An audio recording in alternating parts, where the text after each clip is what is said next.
Olá pessoal, tudo bem? Sejam todos muito bem-vindos a mais uma edição do programa Identidade. Eu sou o Anselmo Santos e vamos conversar com o professor Bruno César. Ele que possui um currículo extenso, quilométrico, que tem a sua experiência aí vasta. É um cara incrível que nos leva também a pensar quantos anos ele tem. Seria ele eterno? Matusalém, o cara é incrível, passou por todas as áreas e vamos ter um bom papo. É isso que eu imagino. Tudo bem, professor? Seja muito bem-vindo.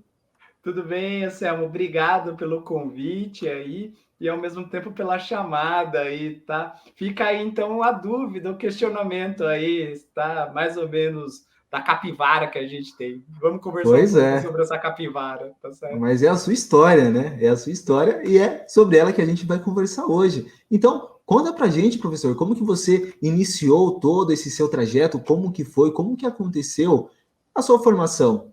O que você iniciou até você chegar até hoje, ser um professor? Quais áreas que você passou, que você atuou? Fiquei sabendo que você até foi um atleta, né? Participou das Olimpíadas. Cara, que isso, um multiprofissional.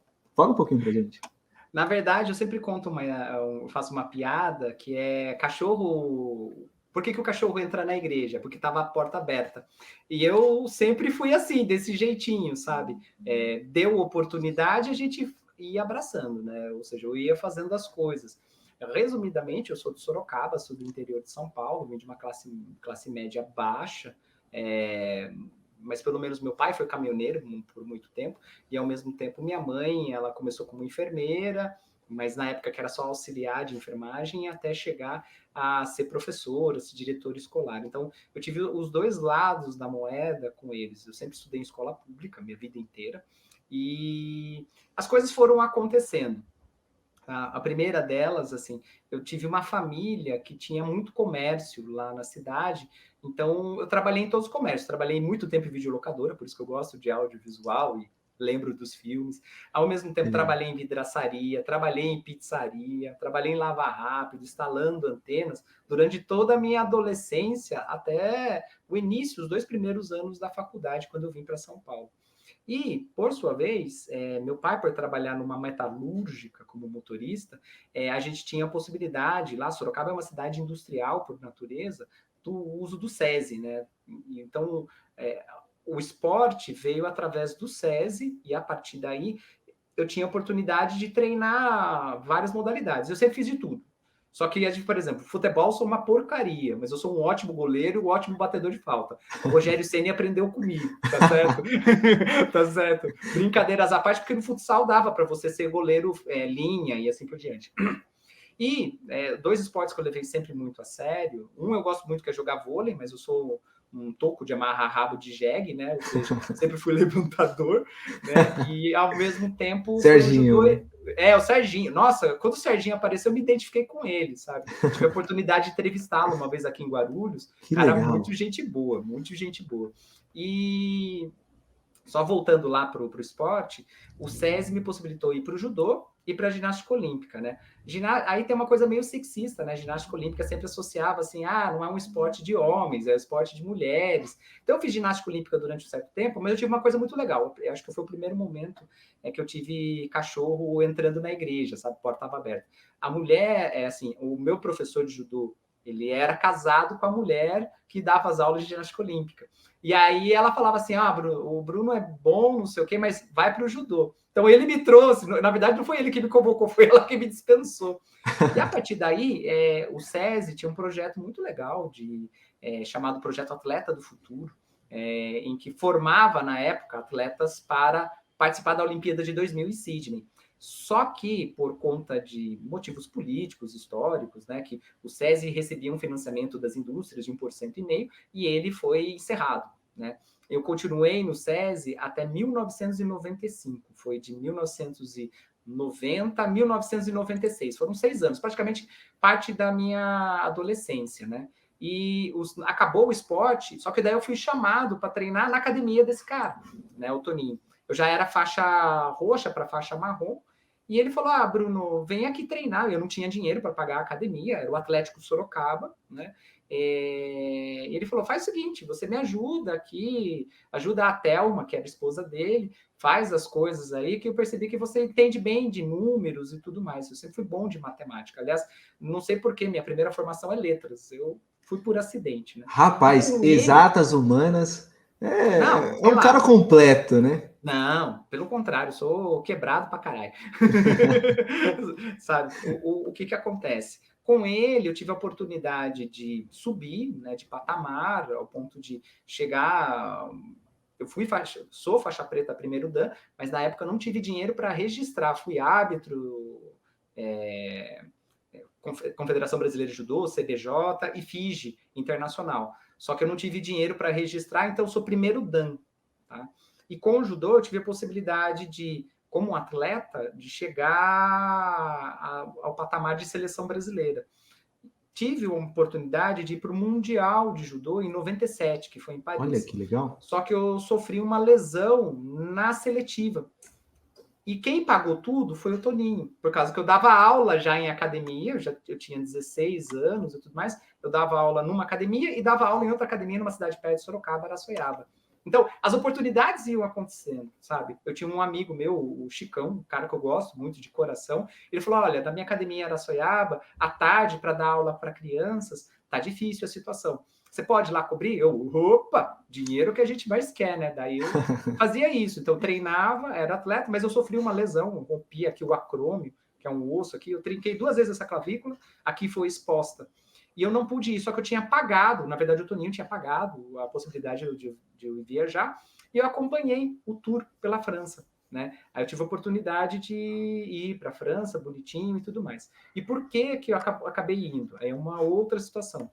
Eu não sei se você estudou escola pública estadual, mas tem os centros de línguas, ou centros estaduais de línguas, centros de idiomas. Sorocaba tinha um, e na época tinha 2 idiomas, espanhol e francês. A minha família é de espanhóis, por parte da minha mãe. Só que espanhol era uma quantidade muito grande de alunos concorrendo. Quem não conseguia espanhol era jogado para francês. E eu entrei no francês, do tipo, mon amour, je vais te bessoir, je vais te manger atrás do muro, sabe? Eu fazia essas piadas doidas e assim por diante. Sim. E eu era o único da delegação que falava francês. Quer dizer, Olha só. falava, no sentido. Então, ele falou, o Toninho falou, Bruno, você vai, de qualquer jeito, a gente vai ver com a CBJ, a gente vai acompanhar, vai para a França e vamos embora. E aí eu percebi que eu tinha facilidade de idiomas, entendeu? De falar. Na época, daí com a lesão, eu conversando em casa, minha mãe queria que eu fizesse direito. Falei, mãe, mas eu não tenho dinheiro para a faculdade de direito. A gente dá um jeito, porque o meu sonho, na verdade, era fazer comunicação, fazer rádio, TV ou publicidade. E o sonho nosso, isso em 95, 96, era vir para São Paulo. Só que todo o dinheiro que tinha, o pouco que tinha, foi gastado na formação da minha irmã. Minha irmã é formada em publicidade e propaganda na Uniso, que é uma universidade boa de Sorocaba. E o que acontece? Eu falei, ou eu faço universidade pública ou eu tô lascado. Aí eu prestei por conta da facilidade de idiomas, todo mundo falava, Bruno, você vai dar aula muito bem. E minha mãe já era professora, falava, na pior das hipóteses, você pega a aula de eventual aqui em Sorocaba. Então, eu prestei letras aqui em São Paulo, na USP, prestei na Unesp economia, por conta da matemática, e prestei letras, e eu tinha uma namorada lá em Chapecó, por conta da seleção e tudo mais, e a gente prestou o Federal do Rio Grande, e a gente passou em letras e economia. Só que o namoro acabou, vim para São Paulo, porque eu conversando com meu pai, né? Meu pai falou: você pega carona comigo de caminhão, de van, a gente dá um jeito e você vem fazer. Porque eu não teria como morar em Araraquara. Sabe? Meus pais não teriam dinheiro. E em São Paulo, falei, qualquer coisa eu pego carona, vou. Então, foi aí que começou minha trajetória. Minha primeira formação é em letras, mas com toda essa bagagem. Tanto que quando eu estava em letras, todo mundo falava assim, você parece um misto de professor de educação física com alguém que faz economia, porque eu sempre fui muito prático e, ao mesmo tempo, muito espirituoso. Mas sempre foi meu sonho, foi estar próximo da área de comunicação. Aí, dentro do curso de letras, ele tem uma gama muito grande, dá uma leitura muito grande. E a partir daí que eu comecei a segunda parte da minha vida, né? Eu trabalhei um tempo na biblioteca da faculdade, né? Trabalhei 2 anos, recebi um salário muito bom, ajudava meus pais, para você ter uma ideia. Além de me manter aqui em São Paulo, ajudava a eles, né? E recebi um convite da aula num cursinho. Posso falar o nome das empresas? Não tem problema, Anselmo. Então, me sinalizar o que pode, não tem problema, tá? Então, positivo. Eu comecei trabalhando no Objetivo, tá? No cursinho do Objetivo. Conheci uma menina lá na faculdade, trabalhando na biblioteca. Ela falou, eu vi uma aula que você foi apresentar seminário, isso é muito bom. Você topa fazer um teste no Objetivo? Eu, bora, simbora, né? E aí eu comecei dando aula, logo de cara no Objetivo. Eu dava aula no ABC, embora morava na Zona Oeste de São Paulo, né? Aí eu comecei dando aula em Mauá, depois... Aí comecei a conhecer Mauá, Rio Grande Rio Grande da Serra, Ribeirão Pires. Inclusive, eu tenho um carinho muito grande por Mauá, já que você está falando, Anselmo. Foi uma das cidades que melhor me receberam como um todo, sabe? Pela simplicidade. E por quê? Porque eu pegava as últimas aulas. Só que às vezes, assim, era a primeira aula da manhã e a última da tarde. Então, eu ficava o dia inteiro na cidade com pouco dinheiro. E aí eu comecei a rodar, desde ouvir as piadas do Zaira, até necessariamente o pessoal de Ribeirão Pires, ou ainda os ricos do ABC, e assim foi. Então, os ricos de São Caetano e Santo André, né? Santo André nem tanto, mas...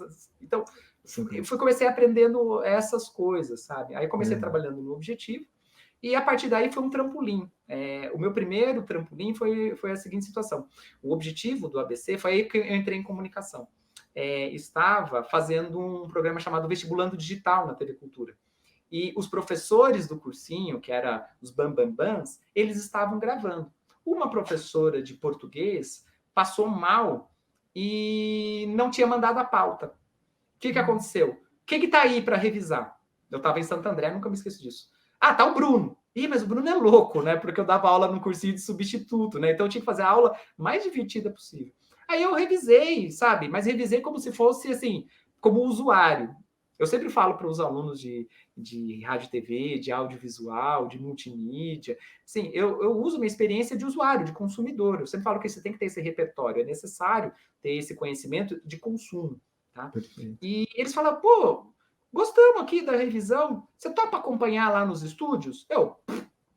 Partiu, vamos embora, né? Tipo, não tenho o que perder, né, nessa vida. Aliás, uma das coisas mais legais é você ser errante, né? Você ir movimentando para lá e para cá. Errância é quando você não tem um caminho, mas para você conhecer as coisas. E isso eu sinto falta da geração de vocês, sabe? Ter essa possibilidade de errância.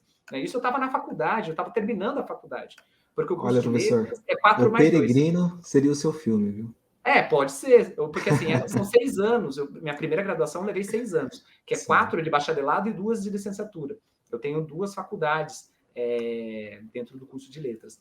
E a partir daí, eu comecei a aprender a fazer roteirização acompanhando o programa. Até que chega um certo dia, nós estávamos na TV Cultura, o pessoal falou assim, a gente está precisando de 2 pessoas aqui para começar no Telecurso 2000 aqui, precisando de gente.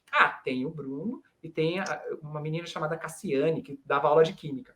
Toca nós para o Telecurso 2000. Aí eu comecei a fazer aqueles textinhos para Física e Química, que eles falam assim, mas, Bruno, a gente não está precisando de português. Eu falei, não, mas eu entendo de Química, entendo tudo de Química.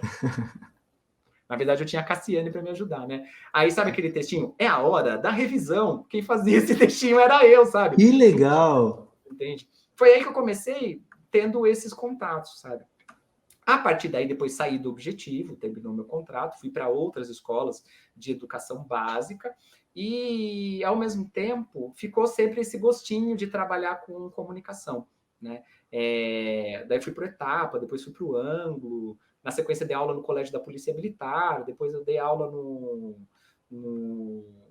em alguns colégios católicos, São Paulo, o Beatriz da Virgem Maria, o Pio XII e assim por diante. Mas sempre nessa toada, sabe? De utilizar a experiência televisiva ou mediatizada para dar uma aula. A partir daí, quando eu entrei no mestrado, no meu primeiro mestrado, eu falo primeiro porque eu não concluí, foi na USP, eu terminei a graduação e já fui para o mestrado.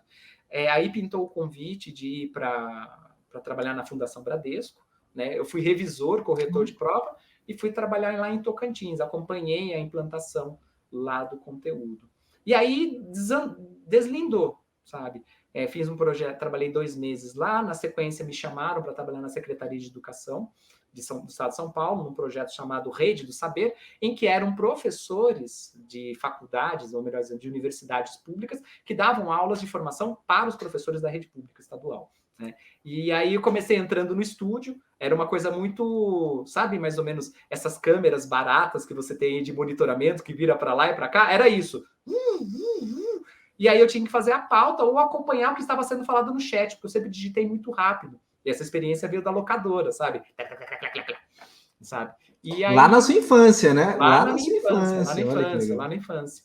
E é verdade, eu comecei a trabalhar na locadora com 11 anos, 91, né? Isso já era 2005, ou seja, um salto de 14 anos aí colocados. E aí, uma vez, um professor faltou. O que aconteceu? Bruno, você pode entrar para gravar? Posso, tamo aí. É claro, Tamo aí, cara. Tamo aqui no de à olho, né? Aí disposição, quando né? eu fui ver, comecei a gravar as aulas, até que pintou um convite para trabalhar na própria Secretaria de Educação, ser assessor e acompanhar as polos, unidades do Estado de São Paulo. Então, essa minha experiência sempre de ser viajar, que era de caminhoneiro do meu pai, né? Conheci parte do meu Brasil com meu pai até os dias de hoje, sabe? Gosto de passear, acompanhar resenha de esporte, de futebol com ele. Foi por conta disso. Aí quando eu vou ver, eu estou trabalhando na região de Franca, Ribeirão Preto, morando praticamente entre Rio Preto, São José do Rio Preto e São Carlos, por conta dessa municipalização. Terminou o contrato, né? Aí na sequência fiquei meio, eu tive uma situação pessoal, me separei, literalmente perdi o contrato, perdi o mestrado e tive que recomeçar do zero, né? Foi aí que eu voltei para o grupo Objetivo, né? Um colega falou, pô, você tá aí parado, vamos começar no EAD do grupo NIP. E Aqui em aí, Mauá. hã? Aqui em Mauá. Não, aí é o grupo nacional, é o EAD. Entendi, entendi.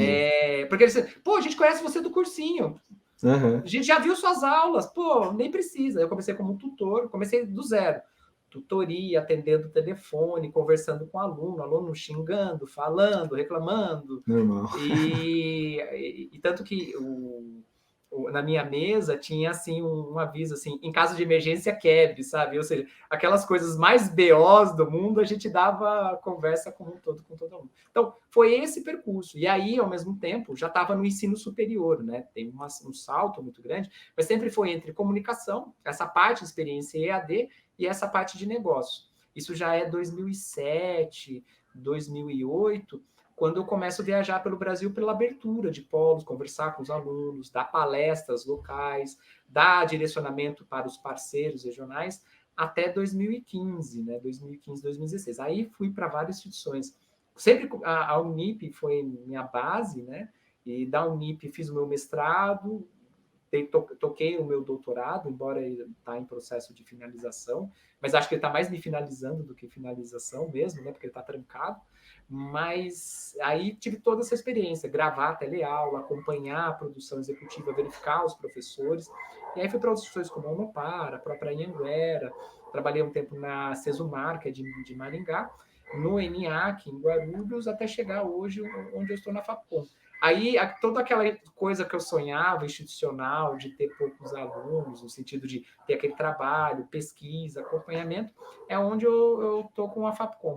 E fui recebido de braços abertos, não tendo a formação declarada, né, no diploma, mas embora sempre foi o meu sonho fazer essas relações aí com rádio e TV, que eu não tinha significado. Por exemplo, eu aprendi a fazer roteiro, e eu conto isso para todo mundo, que assim, cena tal do filme Rock, sabe? Que tem um close-up extremo, ou paleta de cor do, sei lá, do documentário do Chorão.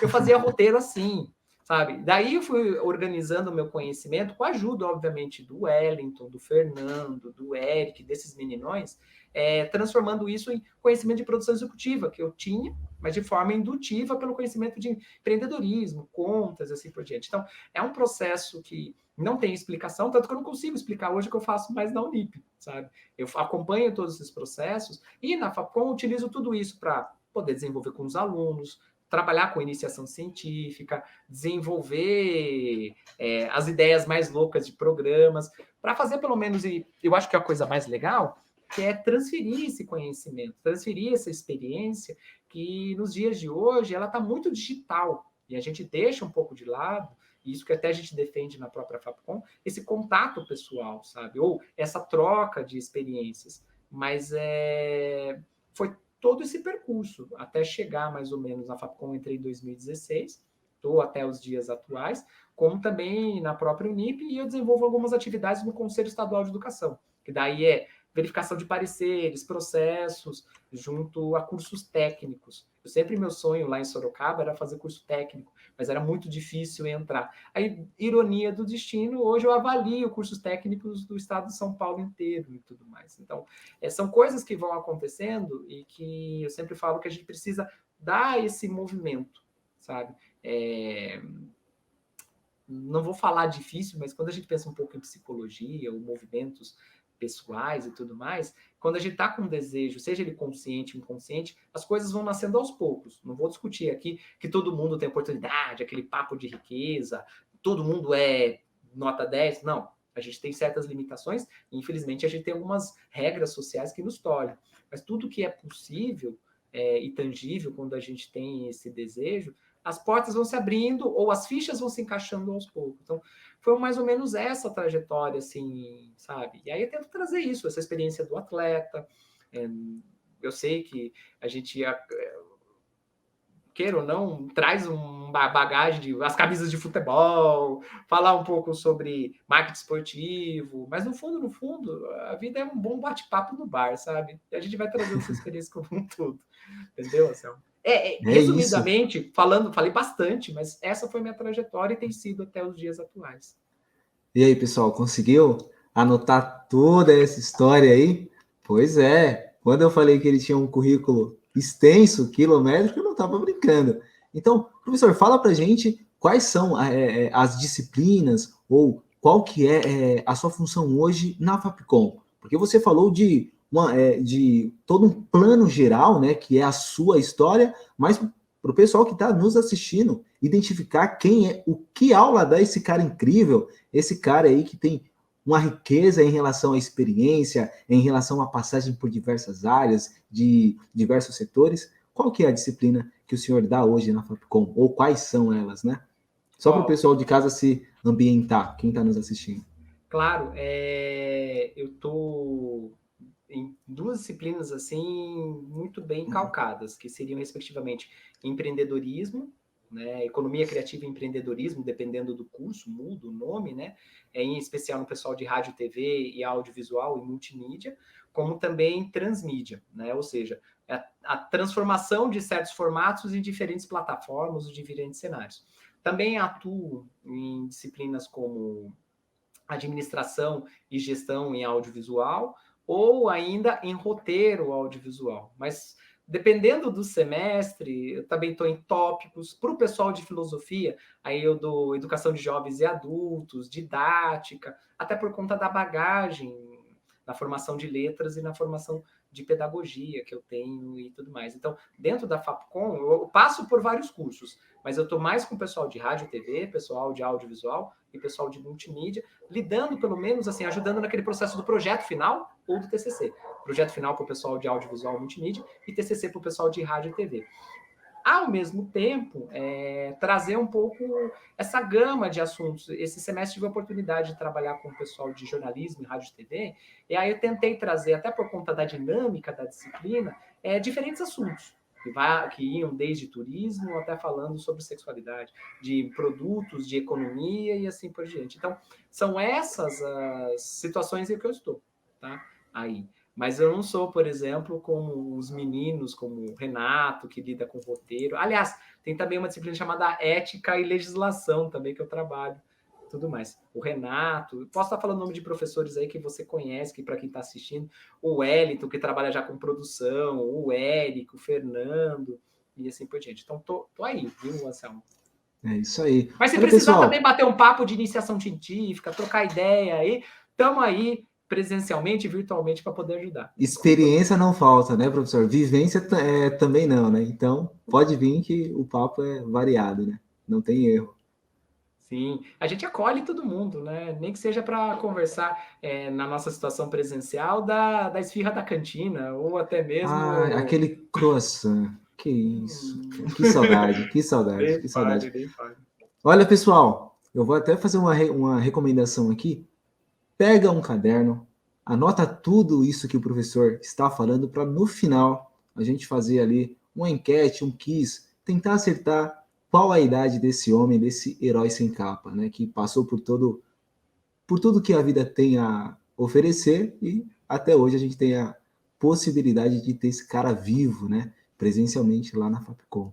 Professor, você também passou por diversos estados, né? Fiquei sabendo que você trabalhou até no Acre. Como que foi esse seu trabalho? Como que você desenvolveu esse trabalho lá no Acre? Olha, todo mundo faz aquelas piadas, inclusive tem até um documentário, se o Acre existe, né? Voltou no É, tempo? Como que foi? não, na verdade, o trabalho que eu desenvolvi lá no estado do Amazonas, na verdade foram 3 estados, Rondônia, Acre e Amazonas, em diferentes semestres da minha vida. O meu trabalho, ele consistia em organizar as unidades de negócio, né? Ou seja, verificar a acessibilidade, toda a legalidade, documentação, como também o acompanhamento pedagógico dos alunos dessas localidades.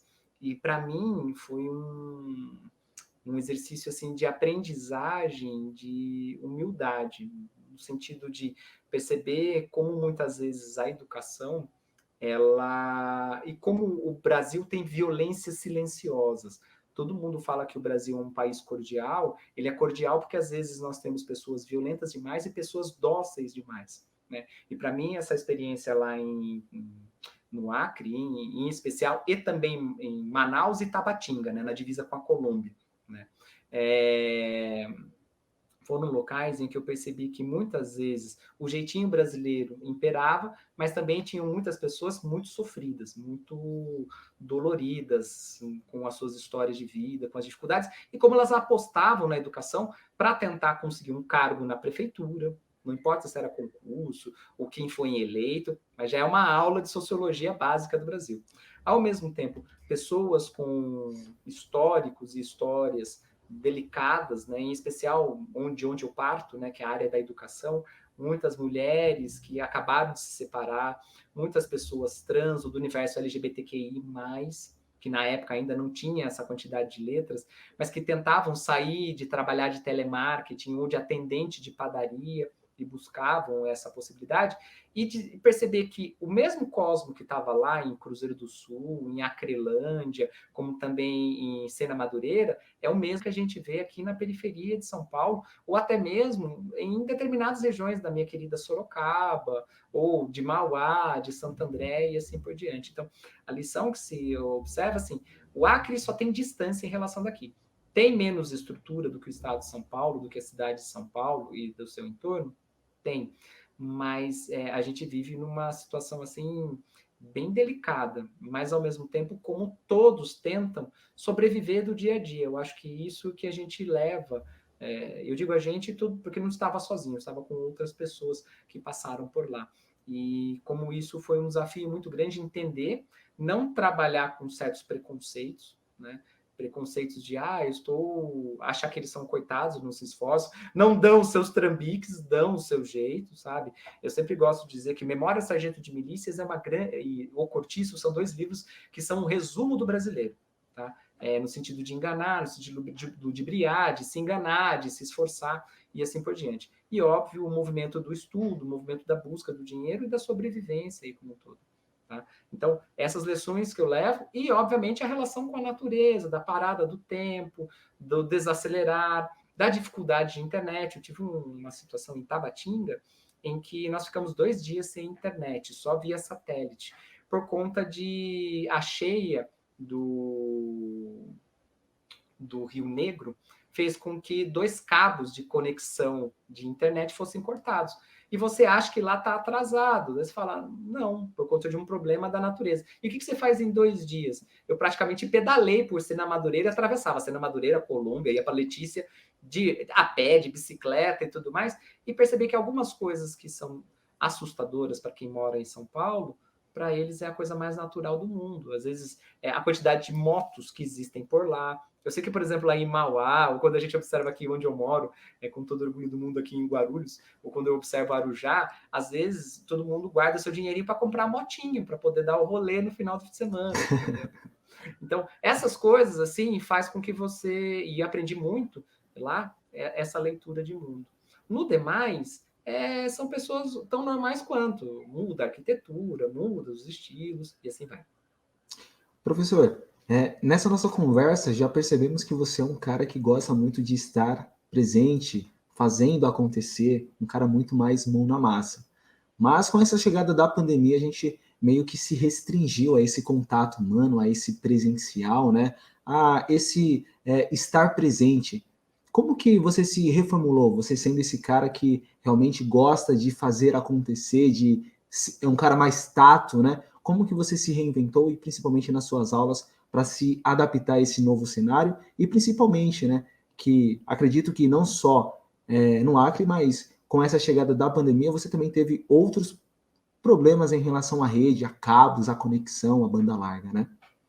Olha, são 3 situações distintas, né. Eu acho que a primeira, eu mesmo aqui, a minha sorte é que eu tenho uma estrutura por conta de digital, de computador, e eu já trabalhava com uma certa frequência em casa ou nessas viagens e tudo mais. Então a gente se adapta tecnicamente falando, mas por muitas vezes não foi fácil. Eu tive uma experiência logo no início da pandemia, que eu acabei virando um coordenador, coordenando uma unidade de negócio, na verdade um campus mesmo, lá em Goiânia, sem ter ido viajar e conhecer os professores e os alunos de lá, né? Fui conhecendo nesse processo de implantação. Então, você acaba tendo que utilizar, e aí acho que amarra com o segundo ponto, né? Esse reinventar foi de ser mais humanizado. Eu tentei fugir dos clichês de que, tá tudo bem, tudo lindo e maravilhoso, é melhor digital. Eu acho que tem algumas coisas que facilitam se você tem estrutura. Se você não tem, você vai ter que abrir mão de algumas possibilidades. Muitas vezes, as minhas aulas ficaram. Eu sempre fui dar aula curta, sabe? Que eu gosto de dar o trabalho e sentar com o aluno. Então, muitas vezes eu dava aula curta e o tempo para quem me procurasse para poder conversar. Mas mesmo assim, não é o ideal, sabe? É como se fosse uma sala de 100 pessoas. Pessoal, faz aí que eu tô aqui de boa, sabe? Mas nem todos têm coragem de sair lá do fundo da sala para vir conversar comigo de boa.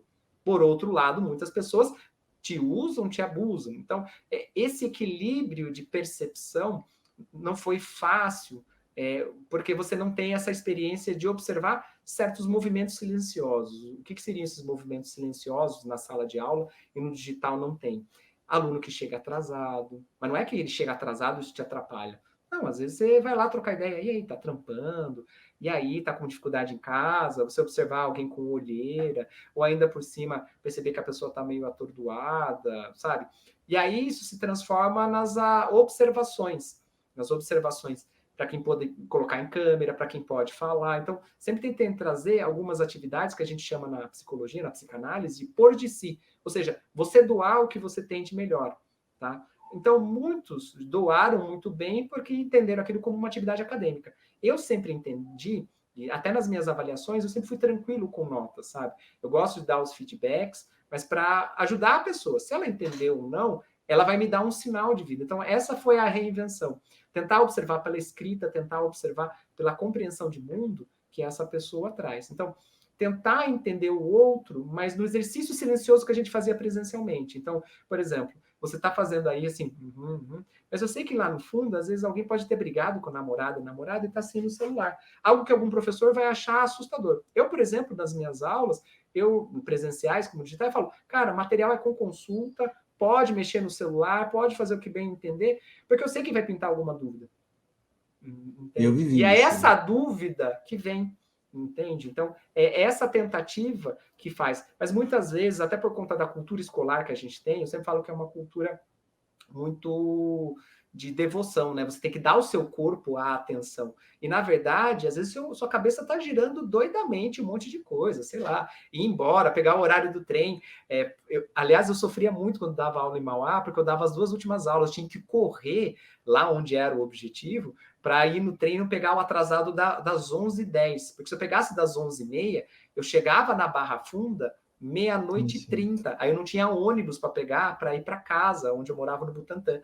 O que acontecia? Eu tinha que pegar o ônibus de Sorocaba, para ir para Sorocaba, dormir lá, chegar umas 2 da manhã e pegar o ônibus das 4h50 para chegar às 6 para assistir a aula, porque senão eu tinha que dormir na Barra Funda. Eu já dormi muitas vezes na Barra Funda, entendeu? E às vezes pode ser que eu tenha alunos, pessoas, colegas nessa situação, sabe, de participação. Então, foi um momento de limbo para muitos, mas, ao mesmo tempo, de tentar fazer com que as nossas identidades se reconhecessem sem esse cansaço da tela também, né, que é amplamente discutido e difundido. Então, em suma, foi um exercício de conhecer o movimento dos outros e, ao mesmo tempo, se reconhecer aí nesse conteúdo colocado. Então, tem sido assim, sabe, Anselmo? E a gente vai aprendendo como todo. Professor, você comentou bastante sobre toda essa sua trajetória vitoriosa, né? Pelo que você contou tudo aqui, então parabéns por isso. E pelo que você nos compartilhou, parece que é algo meio fácil, né? Que aconteceu tudo meio que automaticamente, no time certo, de maneira perfeita, mas como você bem explicou agora, não. Teve suas dificuldades, teve alguns problemas. Você tem como compartilhar um pouco mais sobre esses detalhes não tão agradáveis que acontecem com todo mundo, né? Sim, eu tenho um filme que me lembra muito da minha trajetória. É bobo, mas lembra de quem vem do interior para desbravar aqui. É Dois Filhos de Francisco. E tem uma cena em que o Zezé de Camargo ele está sem inspiração. Ele literalmente ele começa a andar pela Avenida Paulista, né? E aí ele começa a observar ali. E eu falei, cara, já aconteceu isso comigo, sabe? De não ter dinheiro para voltar, eu não saber se eu volto a pé ou se eu pego o meu bilhete de ônibus para voltar para Sorocaba, porque eu comprava por mês as passagens e tudo mais, sabe? Então, tem essas situações de angústia. Quando a gente vive numa cidade ou num contexto como um todo, a gente consegue se distrair. Hoje, nos dias da internet, né, com o uso de internet, com mídias sociais, com perfis, essa possibilidade de comunicação, você consegue diminuir ou ampliar a tua angústia, sabe? Então, eu sempre gosto de utilizar essa exemplificação aí dos Dois Filhos de Francisco, porque muitas vezes a gente precisa tentar ficar só, sabe? Eu tive um percurso pessoal de separação, não tive casa, eu fiquei praticamente quase durante um ano indo e voltando todos os dias Sorocaba e São Paulo, pegava o primeiro ônibus de 4 da manhã, nunca me esqueço, meu pai me levando, eu levantando às 3h30 para ele me deixar na rodoviária. Às vezes ele estava cansado, ele voltava de trabalho, eu tinha que vir a pé da rodoviária, embora eu morava perto, eu morava uns 15 minutos a pé e tudo mais. Chegar aqui em São Paulo, ir para o trabalho, ir para dar aula, tentar dar a melhor aula, ou às vezes ser um bom poker face, sabe? Você não demonstra o que você está sentindo e depois você desabar de choro. Eu acho que tem que sentir esse sentimento, não pode ter a angústia de não demonstrar sentimentos, de fraqueza, mesmo sabendo que nós temos uma sociedade competitiva, né? E eu encontrei muitas pessoas, tanto amigos, amigas, ou como até mesmo relacionamentos, sabe, de namoradas e tudo mais, que me ajudaram nisso. Mas não foi fácil, sabe? Eu sempre falo que para cada sorriso, eu sempre tive uma pancada de lágrimas, sabe, na vida. Então, eu acho que lidar com esses sentimentos, eles são necessários. E depois, com o tempo, você vai tentando reorganizar, seja com um acompanhamento, seja com uma pessoa. Hoje eu estou com uma pessoa maravilhosa, assim, que é minha companheira já de 4 anos, que ajuda a reorganização da vida. Então, eu acho que, assim, mesmo que eu dê exemplos de experiências, a gente pelo menos tem que colocar esses sentimentos para fora e tentar levar com essa alegria. Ser um grande artista é impossível, tá? Até porque a gente erra muitas vezes. Eu errei pra caramba. Eu poderia fazer um case do que não fazer da vida, sabe? Se você fala do currículo, daquilo que é aparente, tá no Lattes, tá no LinkedIn, das experiências de conversas, é muito legal. Mas também eu tenho o lado B, né? Pensando para quem é da época do bolachão, do disco, só de música ruim, que não deu certo, sabe? De experiências que não deram certo, de trabalhos que não foram legais. Já eu não terminei mestrado uma vez, teve faculdade que eu tranquei, teve trabalho que eu não recebi dinheiro, enfim, eu só não vou falar essas coisas, senão a gente corre esse risco de ser processado. Mas eu acho que lidar com esse sentimento e com essa possibilidade de tentar escolher um equilíbrio faz com que nesses momentos a gente tenha um lado íntimo, privado, que deve ser mantido, e ao mesmo tempo pessoas ao nosso redor que a gente possa manter essa relação. Agora, se essas pessoas não estão ao nosso redor, demora. Eu comecei a rever alguns amigos faz uns 3 ou 4 anos, muitos continuam de 20, 30 anos, outros estão aparecendo agora, e a gente vai construindo esse sentimento como um todo. Eu acho que esse crescimento, essa coisa de desenvolver-se emocionalmente é nesse sentido, não no sentido de resiliência. Resiliência é quando é o extremo, sabe? Quando é o extremo do extremo, inclusive na própria física, isso que utiliza quando você está testando na pior das hipóteses. Na melhor das hipóteses, a gente tem que buscar a nossa doçura, a nossa amargura, mas a amargura, tipo, sou mal-humorado. Beleza, vai lá. Te dá alegria? Beleza, vai fundo, sabe? Esses autoconhecimentos que a gente precisa ter e esses exercícios que a gente vai tendo como um todo. Mas que tem muita coisa que eu já passei errado, que já deu trave, de relacionamento difícil, senão também não tinha separado tanto também, né? Ia ser por diante. Mas o bacana é que essa junção de bem e mal, né, esse yin yang, essas experiências positivas e negativas, é que formam esse ser humano e que formaram essa pessoa e esse profissional que você é hoje, né? A mescla, essa junção. E isso realmente é o que a gente leva. Professor, muito obrigado, muitíssimo obrigado mesmo pela sua presença, por tudo aquilo que o senhor compartilhou conosco, seja o seu conhecimento, seja as suas experiências. Tenho certeza que não só eu, mas quem está nos assistindo aí também curtiu bastante. Tá certo, obrigado pelo convite aí, pela possibilidade de, ao mesmo tempo, compartilhar um pouco de histórias que a gente provavelmente faria na Fapcom, lá na cantina, ou lá na portaria, lá na frente, na saída da faculdade, ou no primeiro, ou no -1, no -2, e ao mesmo tempo poder conhecer aí um pouco, dar um rolezinho lá na tia, tá? Para os conhecedores, para você que está assistindo aí, se você conhece, sabe do que eu estou falando. Se você não conhece, em breve, alguém de rádio e TV, alguém de audiovisual vai apresentar para você. Quem sabe pode ser até nós mesmos, tá certo? Mas, de forma geral, é uma busca simples, cotidiana, que nem caramujo, caracol subindo o muro, sabe? Às vezes você vai hesitando, tanto que tem até um cálculo matemático bobo, que é mais ou menos o seguinte: um caracol ele sobe 30 centímetros de manhã, só que ele hesita e volta 20 à noite. Quantos dias leva para esse caracol subir no muro? Tá? Todo mundo vai falar assim, é 10 centímetros por dia, o muro tem 3 metros, então ele vai levar 30 dias. Mas, na verdade, na conta oficial, leva 27, porque chega no final, ele não precisa hesitar mais, ele sobe tudo de uma vez. Às vezes, a vida acaba sendo isso. A gente vai hesitando ali, hesitando aqui, mas ganhando essa confiança, ganhando essa experiência, ganhando esse conhecimento, a gente vai se fortalecendo ou até mesmo definindo algumas características nossas. E é isso, pelo menos, que eu espero poder trazer nessa história.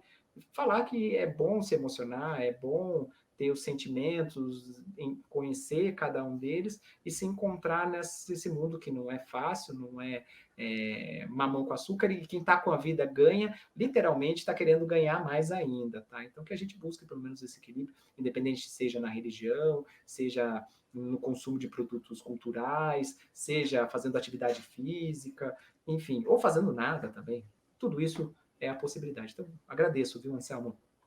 Que isso, professor. E você que está aí em casa nos assistindo, caso tenha gostado, e eu tenho certeza que você gostou dessa entrevista, desse bate-papo, deixe seu like e, se puder, se inscreva também no nosso canal para que você continue recebendo mais vídeos como esse e tenha essa experiência de conhecer esses heróis sem capa da Fapcom. Faz o seguinte, gostou ainda mais do vídeo e quer ter um papo ainda mais profundo com o professor Bruno César? Matricule-se, venha para a Fapcom, faça também parte dessa grande família. E é isso aí. O Identidade vai ficando por aqui. Agradeço a sua audiência e te esperamos, lógico, para uma próxima entrevista. Contamos com isso, tá? Muito obrigado e até a próxima.